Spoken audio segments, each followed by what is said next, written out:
well, here we are with the second Pixar film of the year.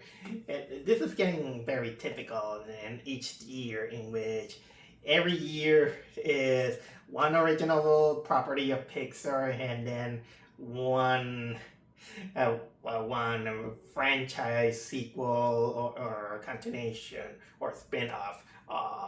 Both are kind of like in Pixar. And if you know me, I still kind of have to believe that Pixar is going a little bit downhill up to this day, and I blame it. You already know me that I mostly blame because Pixar is now having this boomer mentality that I call it the middle age syndrome, in which it feels like almost every single movie they have to deal like sequels and replacing character, passing the torches of character and having characters feeling old and showing that we're getting old now, we're going with with the change of the society and all these things. Well, this kind of also comes off as compelling storytelling for to lead viewers to a sense of peace for how can I say, for coming of age stories. At the same time, I do consider that these kind of stories at the same time also serves as a double-edged sword, because it sacrifices the stories on being fun. They make us feel like, well, life sucks. You gotta grow up and move on. And and for the credit, at least to give it some credit, Pixar does try to make it a little bit more family friendly and not harsh enough. But man, that it in ways it gonna feel pretty much depressing instead of timeless. I like cartoons that they try to live up for even younger generations, and they keep themselves timeless. I like, in the case of Disney, look how the classic Disney character like Mickey, Donald, Goofy, Minnie, Daisy, and they don't need to grow up, grow old or something like that.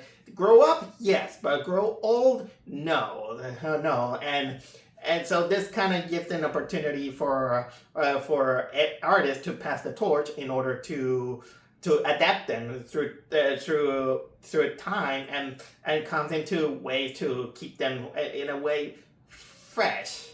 Which again, this kind of comes off like a big can of worms of discussion. Not only incorporating just these Disney characters, but also it can be incorporated. You see, kind of like The Simpsons or Nickelodeon characters, or sometimes for comedic banter's sake, Pokemon, like we have all these years in which Ash Ketchum didn't grow old. It's kind of like this big can of worms that sometimes even staying on the same timeless can also grow stale. I'm not saying that it's basically this. It's basically safe. Look at, for example, on the opposite side of the spectrum. This is why shows like The Simpsons and Doraemon also can fall flat when they stay timeless. Although The Simpsons also falls a little bit too flat when it kind of gets a little bit self-aware, I'll say. But I don't know. I dropped out of The Simpsons a long time ago, and I'm glad that I dropped out. But I'm going a little bit off subject. But this is kind of like my thoughts about movies, and especially with today's subject, which is none other than Toy Story. Toy Story, I gotta say that I do have very fond memories, but I'm not gonna lie that after the third movie, this is where they really decide to milk out on the franchise, and something really feels off. And I don't blame exactly kind of like the direction that it was going, but mostly on the kind of people that are involved into Disney and that try hard on things that they try. And although I'm not gonna, this is not exactly. I'm not the kind of like the perfect person to debate about Disney's shady storytelling businesses that they go through with it. Although I did have kind of like that kind of feeling, especially since the third movie. I mean, the first and the second movie still are really fun. The third one, of course, is it felt like a good place to finish it up. And then kind of like the fourth movie, it really feels like a very unnecessary epilogue. And in a way, the more I think about this movie, it's not good. There are some things that I kind of didn't like about it, and at the end of the day, I remember that when, I was kind of forgiving on the my review of it, which was many years ago. My opinion of Toy Story 4 was really, really, really diminishing into the sense that I don't want to even revisit it anymore. And you know what? When a movie is the movie kind of becomes a little bit so depressing that you just don't want to tune in. This is not exactly kind of like good news. You don't want to replay the movie or even own it. And a lot of people they still hold saying that Toy Story should have ended up to 3. I'll say this is kind of like a big debate out of it. So.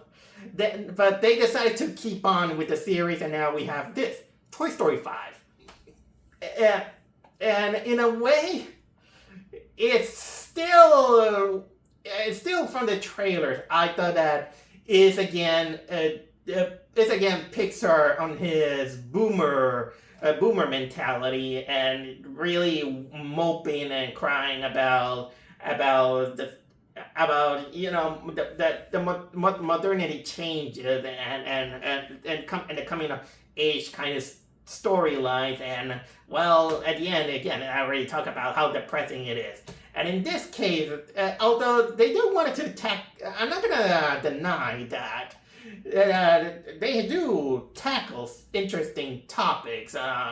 The topic that they wanted to go with this one, especially about the age of modern technology in this case. And this is something that is not necessarily new. This is a topic that has been going on even years. And I kind of blame myself also because I am from a generation that I grew up with Nintendo, and I still love playing video games. Some good, some bad. Although I do have some good times, of course, when I had all these old school toys, and I sometimes have cherished them in a way that that I have a kind of like a soft spot with plushies. Case in point, of course, Spencer, as you can see here. Spencer is my. Ever since I got it, I feel grow attached to him, and I really hesitant, to give it away or throw it away. So basically, he's kind of like my comfort companion, and he's basically my kind of like my imaginary best friend. I know, it looks stupid, especially for an old man like me. But everyone has to, their coping mechanism, and that not necessarily has to be, technological thing in this case. So in itself, yeah, it is an interesting topic.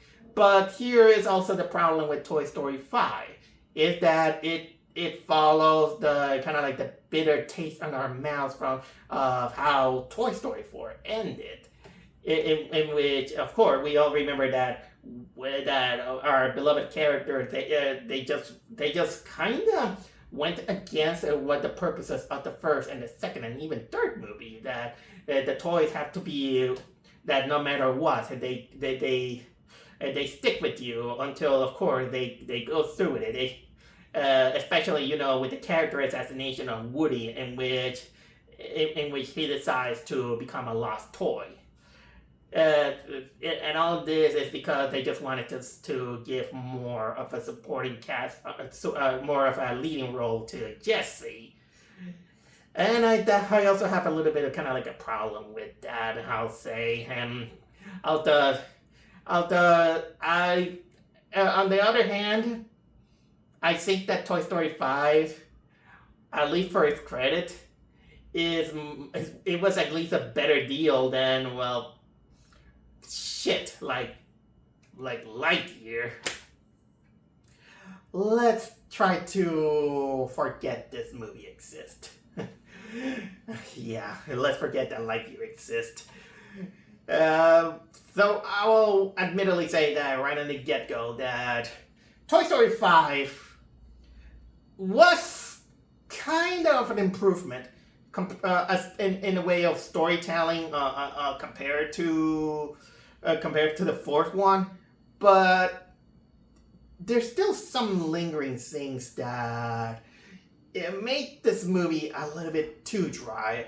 I know that there are a lot of people saying that, oh my god, I love this movie, that movie is great. I mean, people will love it. I mean, obviously, because it's Toy Story. Toy Story is a beloved IP of Disney. But I gotta be blunt, at least and honest with my own opinion, is that while I do admit that it does make some good things, there's still some things about the bad taste that Toy Story 4 gave us, and then for the most things that it was trying to do, the tone it was going through, the dynamic, and even some of the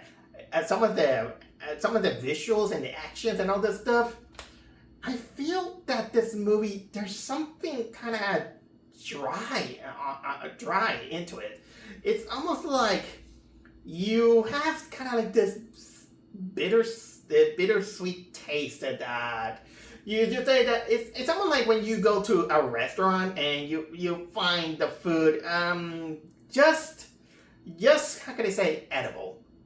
You say edible and it's like, yeah, it was nice, but something feels lacking. Something feels dry. Like it doesn't have too much kind of like power, I'll say. I don't even exactly know how to describe too much. I even sometimes I try to put some funny spin on my head about the things that are happening into the movie. I'll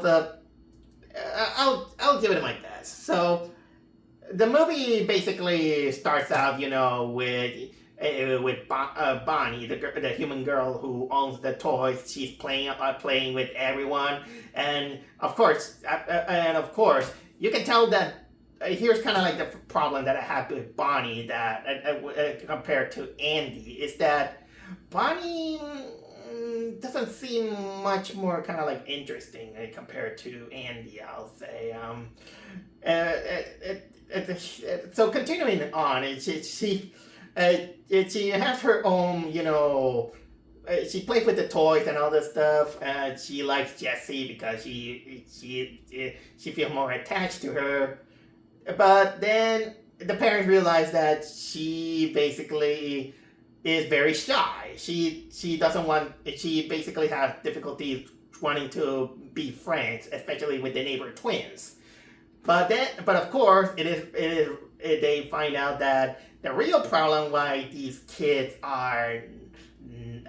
they don't exactly want to hang out with her is because, well, the children are more glued to their iPads, to their iPhones and all this stuff, and they say that, well, we feel that we're too old for playing with iPhone and all this, iPad in this case. And Bonnie, well, she's imaginative. She plays with the toys and all this stuff, and that is until the parents make the horrible decision to buy her an iPad because they say that iPad will let them connect with other people. So it gives them this iPad that never in my life I had seen an iPad that it has the shape of something like a toy. In this case, it kind of looks like a frog. This is why it's called Lillipad. And basically, it has almost everything. It had chat, video games, and all this stuff. And of course, Bonnie gets glued to the whole technological things, even playing video games and all this stuff. And because of that, the toys feel abandoned, and even Jessie butts head with the living iPad named Lillipad. Lillipad, that she feels like she's been abandoned. And if you know, Jessie really had a lot of emotional baggage because she was given up by her previous owner until, of course, she was almost sold out for the museum and all that stuff. She even communicates with Woody with a walkie-talkie, and Woody decides that she needs my help, so he's going with her. But after an altercation in which Bonnie wanted to befriend some other kids, she decided to join the peer pressure because all these kids are glued with their iPad, and accidentally Jessie and the horse Bullseye they get taken by an old couple who finds Jesse's old owner's name with the address and everything, and then by pure coincidence she's been sent to her previous home, where now it's kind of like a ranch, and a couple of families live there. And so that's kind of like the primary story, that it basically wanted to make this kind of like these old school versus technology kind of thing. And in a way it's interesting, but this movie, it kind of felt like it is kind of like these kind of like boomer or then generational kind of thing, in which it wants to be a little bit too forgiving in the with the advancements of technology, in which honestly this is something that is technically more kind of like horrifying than anything else, because having seen on all these years, some of the consequences that when you have these children and just grew up with being too dependent on technology, and the parents are kind of a little bit too. They let them a little bit too easily and give them really easy access, especially with the Lillipad thing, in which it lets them do almost everything, like getting into making friends with children, doing all these things. The movie also, it would be funny if the movie actually could explain if Lillipad actually could have could have kind of like a firewall filter, because, well, let's say that there are some things up on the internet and technology that is not exactly very safe for them. Oh my god. The more I think about that, it's someone like I don't wanna touch it, but you get the idea. You get the idea, I'll say. Okay, so let's talk a little bit about the characters, because this is something that I do want to say, is that the movie really wanted to make it kind of like the Jessie movie, although Unfortunately, I would say that while it is interesting that Jessie kind of like the emotional bag that she had ever since Toy Story 2, and this one mostly kind of feels like not like a Toy Story movie, but more kind of like one of those anime episodes in which we don't focus on the main characters, but mostly on the supporting character. But in a way, is that compared to our OGs, which is none other than Woody and Buzz, there's something about Jessie that I don't think that it's kind of like memorable, I'll say. And I don't know if it's her character or something like that. And the more I think about it, I think it's basically John Cusack's voice acting on her. Is that her raspy, very oldish voice?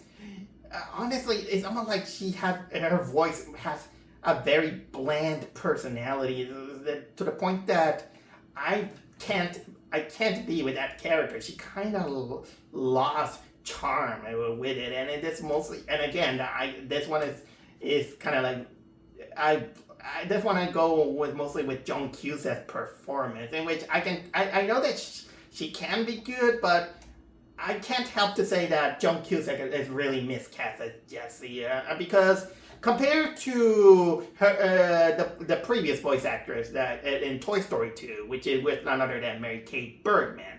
Mary Kate Bergman, she really gave this character a lot more energy, and chip into this character. So really, we needed kind of like a more charismatic and more energetic voice actress in this. Of course, that we can't get Mary Kate Bergman because, bless her soul, she passed away. I'm not gonna go into details how because, well, it's dark.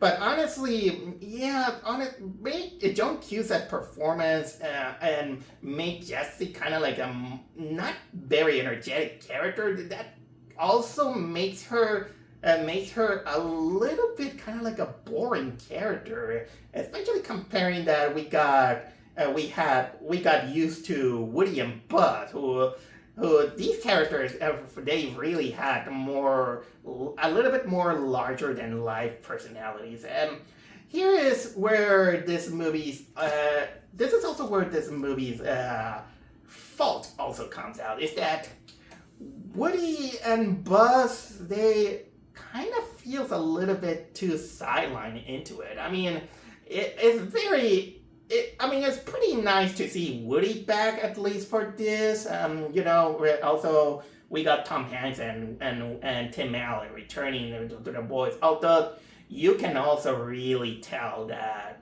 their voice, they're kind of cracked up and they're kind of like raspy, but then when you kind of feel a little bit, I think that the return of Woody could have been a little bit more big, but unfortunately, the more you think about it, Woody doesn't necessarily do much of an impact into the story, and it feels like it's just there, tag in, and just go with the ride, and doesn't do nothing kind of like memorable. And although the ironic thing is that things get a little bit kind of like boring with Jessie. Interesting, yes, but her personality it could have been a little bit more. We get a little bit more of, how can I say, a more chipper and more energetic personality when Woody and Buzz kind of like clashes. They started playing the music over there. See what I'm seeing about technology getting on the way of our okay.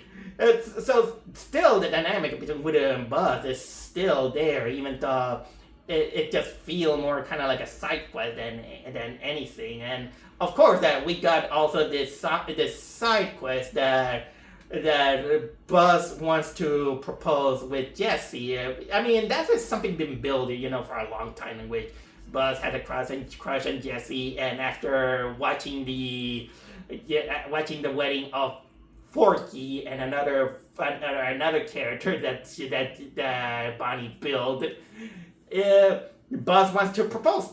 Buzz wants to propose to her, and then of course we got kind of like Woody and Buzz butting heads, in which who is gonna be her deputy and all this stuff, and and of course, at the same time, they confront, of course, the lily pad iPad.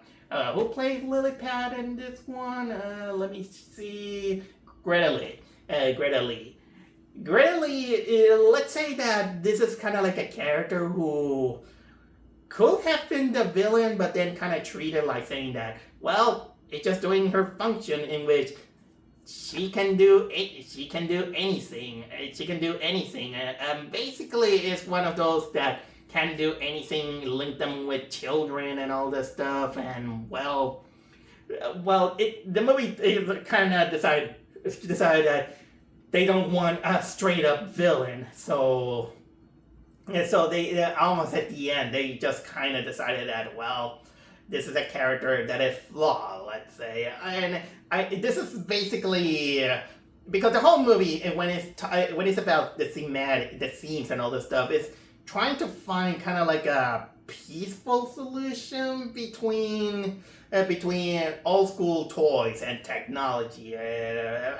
For example, kind of like in the beginning of the movie when Jessie goes to the neighbor, she finds the neighbor kid just glued to their screen, and the toys that are abandoned is like, the age of toys is gone, and we're just there collecting dust and mold and all this stuff, and yeah, yes, this is basically Pixar going through a middle-age syndrome that most of their movies are going through with it. I mean, part of it you could see it on like, for example, Cars 3 went through that. Toy Story 3 also. And what else? I'm pretty sure that The Incredibles 2 also has that kind of mentality. It's like I said, it's just pretty much boomers crying and trying to make peace with modern society and the changes of society, which is not a bad idea, but the way they execute it, and considering that Pixar wants to be as gentle as possible, it feels ironically not entertaining. It's just kind of like depressing. And you know what's even also more depressing is that it kind of make all the other characters kind of like just sideline and forgettable, like the new Barney toys. We barely have lines with Rex, Ham, Slinky, even Bo Peep, Mr. Potato Head. And I'm pretty sure Mrs. Potato Head doesn't even have any lines. So that's kind of like depressing in a way. They don't even bring back Key and Peele with like the bunny and the duck from the last movie, in which I still gotta say that for the credit of Toy Story 4, I get the biggest laugh when we get this horror story of the duck and the rabbit attacking the old lady. That is kind of like the only part of Toy Story 4 that I give it credit that I'll laugh at. Oh yeah, and then I was gonna talk about Bonnie. Is that it is kind of interesting to see, how Bonnie is kind of like a little girl who is shy and wants to make friends and all this stuff, but and saying that, well, she's imaginative and all that stuff, and because she likes to play with toys, but also she's kind of like shy. Also, the movie, I could say that the way she's kind of like playing out, she's a little bit too coddled by her parents to the point that she's kind of like a very naive character, I'll say. In this case, but again, these parents giving her, I don't know what age Bonnie is at this time of the movie. I think she's probably like 6 or 8 years old, but And man, that she is. I made that. Oh, okay, I don't have much of a problem with her. It's not that they tried a little bit too hard, with her shyness, but that again, given her at that age, Lilith, this kind of proves how much wrong we are with society. With giving children access to all these things. I already got to that. I'm not gonna want to poke into the whole thing that it has. And of course, we got the new character that we get introduced into the old house with Jesse and all this stuff. And in this one, we got kind of like this family, and in which they have also a daughter who is kind of like a cowgirl who lives in kind of like in a farm. She has kind of like big boots and all this stuff. And she goes with technology also, but she's a little bit, how can I say, more careful with that. But here comes kind of like the problem that I have with the movie, is that the movie wants to establish that because of that, she is kind of like the better friend, a good friend to hang out with Bonnie. But the problem that I find with her is that I kind of see a little bit of a problem with the age gap. I don't know if it's the designs or it was intentional, but let's say that the character Bonnie, she looks like a kind of like a 6 or 7-year-old character, and Blaze, she kind of looks like a 10 or 11-year-old. So the age gap it's not saying that it's not possible to be friends like that, but the character design feels like there's kind of like it feels like an oversight with the age gap. Oh yeah, and alongside there's also some. These are probably the characters that I actually kind of like, in which Jessie herself finds kind of like really old school technologies.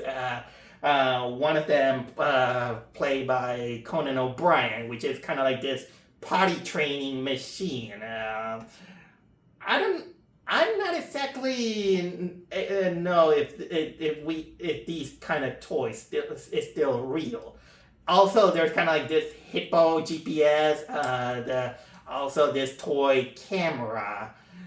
And these characters' quirkiness actually is charming. I like these kind of things. Even though the Conan O'Brien character has kind of like 1, 2, or 3 times in which because it is a potty machine, it kind of wants to take advantage to make some toilet humor here and there. Not very obvious, but it does some feel toilet humor. But here's the thing that mesmerized about this toilet training machine thing. Where in the world we have a toilet machine that has email functions? Where in the world can I find one of these? We never had one of these. And you know what? I do remember that I have seen, really old school toys that they did try, having these email functions, but they were not as powerful, and they were kind of like obsolete and unreliable. And unreliable. Oh yeah, there's also this side story that even the movie have this cold opening about these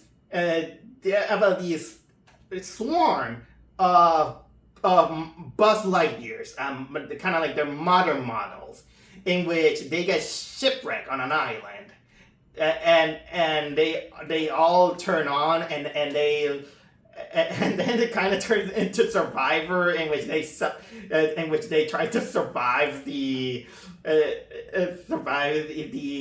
elements until they look at the stars and they say, "Hey, Star Command, and they build a ship and they go on an epic quest to find Star Command. And yes, this kind of turns into this Phineas and Ferb kind of thing in which something looks a little bit unrelated, but I gotta say that I will this could have been its own short story because honestly that was honestly kind of funny. I'll say I was really enjoying the all these Buzz Lightyears, the Buzz Lightyear army, just going through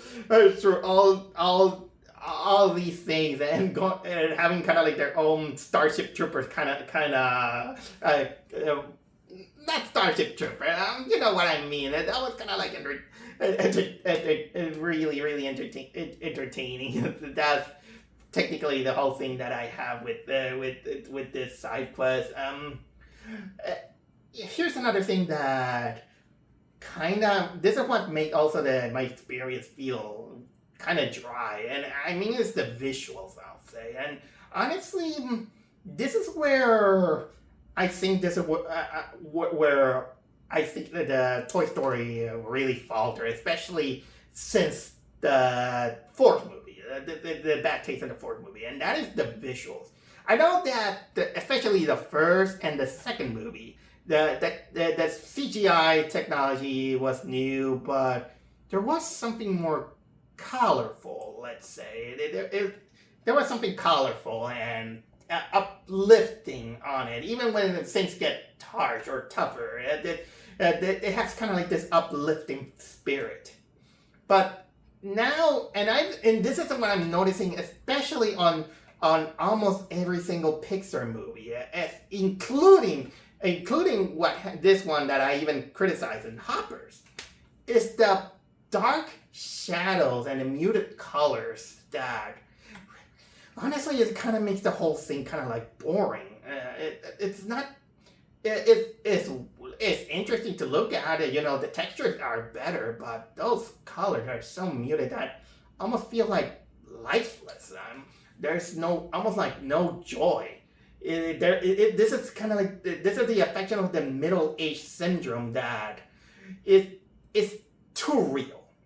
It wants to emulate reality too much that we see this almost every single time that it gets kind of like dull.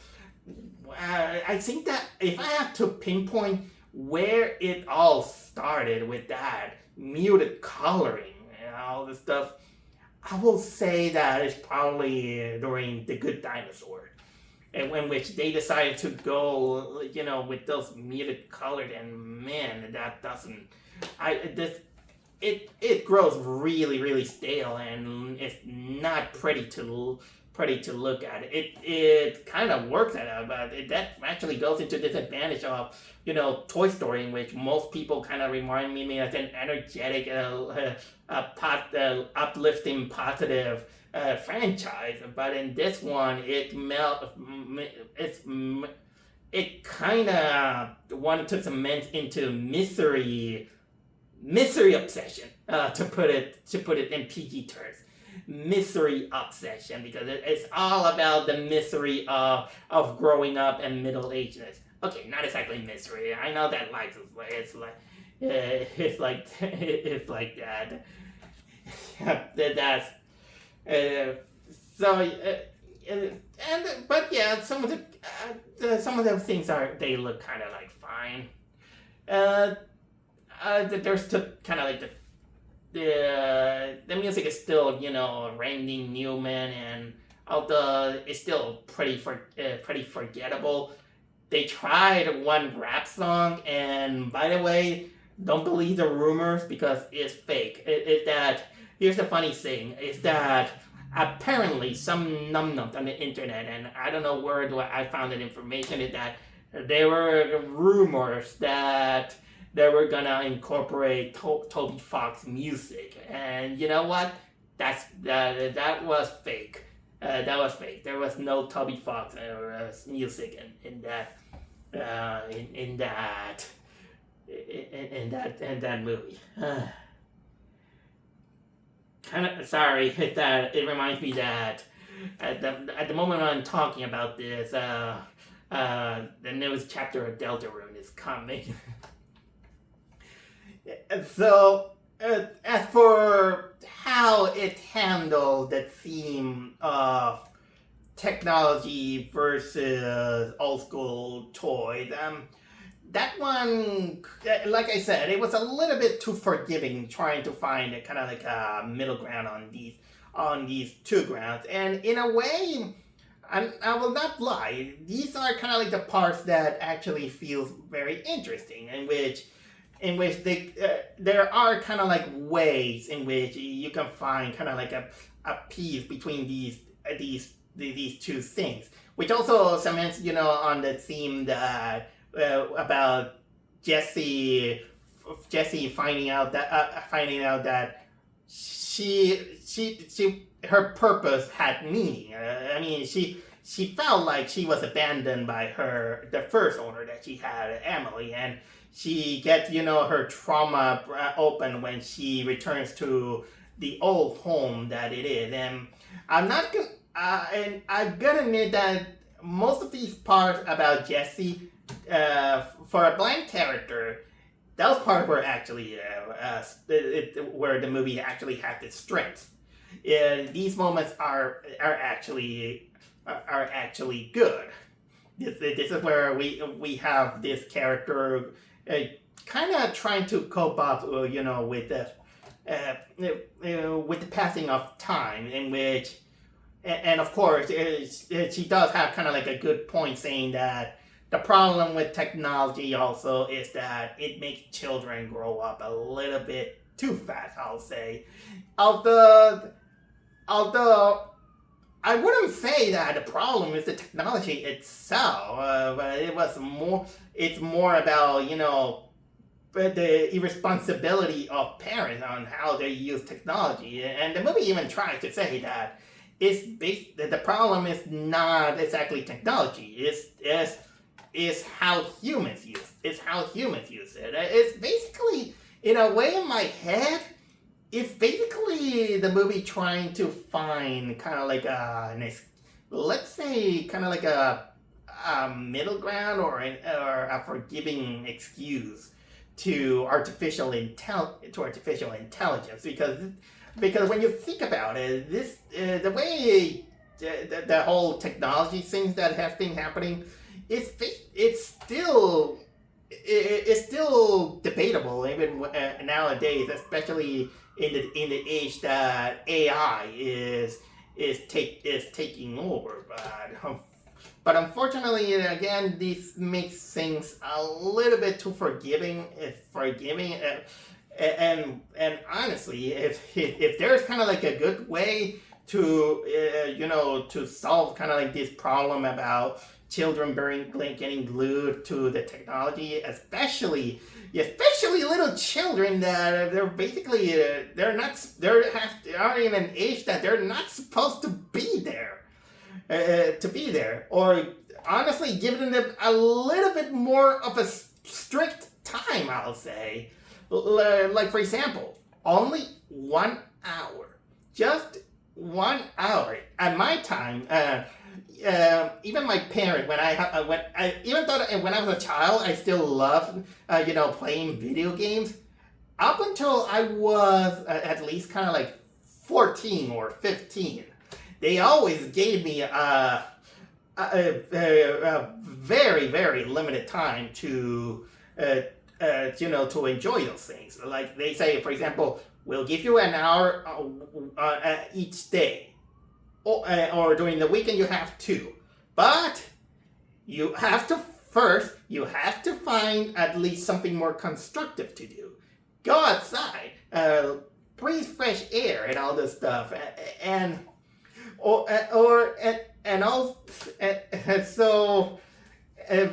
go outside, make a life. You know what? And speaking of which, also, the movie actually tried also to integrate that there's also cyberbullying, let's say, and because the movie kind of reaches its climax when Bonnie gets cyberbullied because they find out that she has toys, she has toys, and everyone is like, yeah, you're too old to have toys and all this stuff.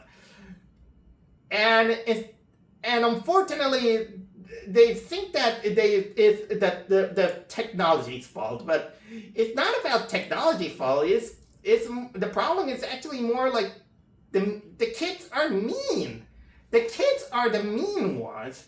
The kids are the mean ones, and yeah, I think at least they have a little bit of a little bit of the right path, right? Saying that, well, children are gonna be children because children normally can be mean, and also it brings out the moral that sometimes you have to there are some real friends that you can find here and there. The problem is that we didn't get enough how can I say, to find a chemistry between Bonnie and Blaze. They say that they only expect that they have chemistry because they like playing with toys and all this stuff. But just because they have kind of like similar tastes and likes doesn't mean that it's always gonna connect them and all this stuff. Although, for the sake of fairness for the movie, let's say that it tries its best to having kind of like the first step to break out someone that is shy like Bonnie. Even though I'm a little bit questionable about the age gap that it has, but I digress. I'll say so. Overall, I think that people are really exaggerating giving a lot of positive points on Toy Story 5, and don't get me wrong, it's fine.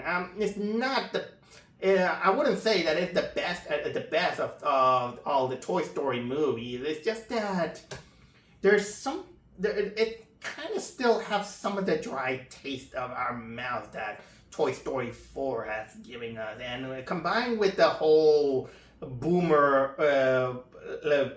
the whole boomer woes about modern society, and of course the whole middle-age syndrome, and the whole time that they want to tuck their string on how wholesome it is. I mean, it does its job. I think that there will be people that will be a little bit more receptive than I am. I am. Although I kind of miss when Pixar, they just decide to make something kind of like really fun. I mean, they can still keep their wholesome thing, but maybe if they can tone down a little bit more their middle-age syndrome woes, and just let the characters be timeless. Let them have more fun. I mean, I'm not saying that the movie tried to make things a little bit more fun. I think there was a joke, of course, that I will say, okay, that made me laugh. I mean, there were some jokes that actually made me laugh. Unlike, well, I haven't there was almost like just 4 or 5 people in a movie theater that I went through, but there was a couple that I don't know what laughing gas they were laughing. They inhaled, because these guys, even for the most corny of jokes, they were like, and I was like, it wasn't that funny. It wasn't that funny. Yeah, it could have been worse, but and I think that Pixar at this point, you know what? I don't know. I'm really fine if this could be the last Toy Story movie, because it's gonna be a little bit of a challenge to go to infinity and beyond.